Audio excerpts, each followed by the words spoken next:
Raj TV நேயர்களுக்கு வணக்கம் and welcome to நடிகர் திலகம் சாவித்ரி. நம்ம நிகழ்ச்சியில் சாவித்ரி அவர்களுடைய திரை பயணத்தை பற்றின பல சுவாரஸ்யமான விஷயங்கள் தான் பார்த்துட்ருக்கோம். இன்றைக்கி நிகழ்ச்சியிலையும் உங்களுக்காகவே இன்னும் பல அற்புதமான விஷயங்கள்லாம் காத்துட்ருக்கு. வாங்க நம்ம நிகழ்ச்சிக்குள்ளே போகலாம்.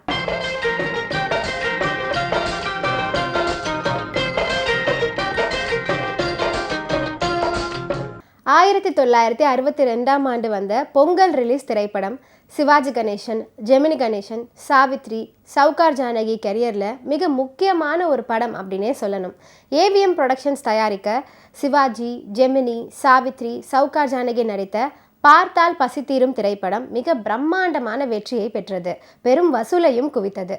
இந்த படத்தை மறக்க முடியாததற்கு இன்னொரு முக்கிய காரணமும் இருக்கு. களத்தூர் கண்ணம்மாவில் அறிமுகமான குட்டி பையன் கமலஹாசன் அவர்கள் இந்த படத்தில் நடிச்சிருக்காரு. பார்த்தால் பசித்தீரும் திரைப்படம் முழுக்கவே சிவாஜிக்கும் எல்லா நடிகர்களுக்கும் நடிப்பதற்கு தீனி கொடுத்த படமாக அமைந்தது. சாவித்ரி ஒரு பக்கம் கலங்கி கொண்டிருப்பார், சவுகார் ஜானகி ஒரு பக்கம் புழுங்கி தவித்து தன் வேதனையை வெளிப்படுத்தி கொண்டிருப்பார். சரோஜாதேவி எதை நம்புவது என்று தெரியாமலேயே புரியாமலேயே மருகி கொண்டிருப்பார். எப்படி சொல்வது, யாரிடம் புரிய வைப்பது என்பதே தெரியாமல் தன் சோகங்களை எல்லாம் அடக்கி கொண்டு துடித்து கொண்டிருப்பார் ஜெமினி கணேசன்.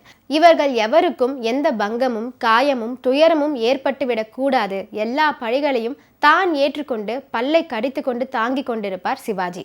படம் முழுக்கவே இப்படியான உணர்வு போராட்டங்களை தான் மையமாக இருக்கும். காலில் குண்டடிப்பட்டதை அடுத்து படம் முழுக்க சிவாஜி கணேசன் அவர்கள் ஒரு காலை தாங்கி தாங்கி நடந்து நடிச்சிருப்பாரு. படம் முழுக்கவே இதை மெயின்டைன் செய்ததெல்லாம் நடிகர் திலகத்தின் ஆச்சரியக்குரிய சாதனைகள் தான். அதே போல படம் முழுக்க சிகரெட் பிடித்தபடியே நடிச்சிருப்பாரு. சிவாஜியின் 6வது விரலாக இருக்கும் அந்த சிகரெட் சிவாஜி உற்சாகப்படும் போது ஸ்டைலாக இருக்கும், துக்கத்தில் இருக்கும்போது அது துயரம் காட்டும், விரக்தியும் கோபமாகவும் இருக்கும்போது அந்த சிகரெட்டும் சாம்பலும் கூட கோபமாக புகைந்து ஆத்திரத்துடன் உதிரும். சிவாஜியின் ஆக சிறந்த நடிப்பிலான படங்களில் மிக முக்கியமான படம் என்கிற வரிசையில் இந்த படத்துக்கும் தனி இடமே உண்டு.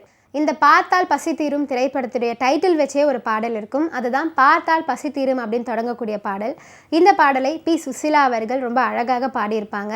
அவங்களுடைய குரலில் இந்த பாடலை இசையமைச்சவர்கள் விஸ்வநாதன் ராமமூர்த்தி அவர்கள்.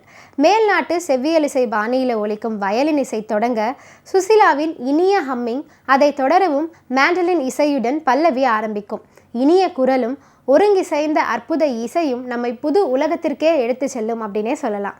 இந்த பார்த்தால் பசி தீரும் திரைப்படத்தில் நடித்த நடிகர்கள் பற்றி சாவித்ரி அவர்கள் நிறைய இடத்துல புகழ்ந்து பேசியிருக்காங்க. கதையையும் பாத்திரத்தையும் உணர்ந்து அனைத்து கலைஞர்களும் ஒருவருக்கொருவர் சளைத்தவர்கள் இல்லை என்று கங்கணம் கட்டி கொண்டு நடிச்சிருப்பாங்க.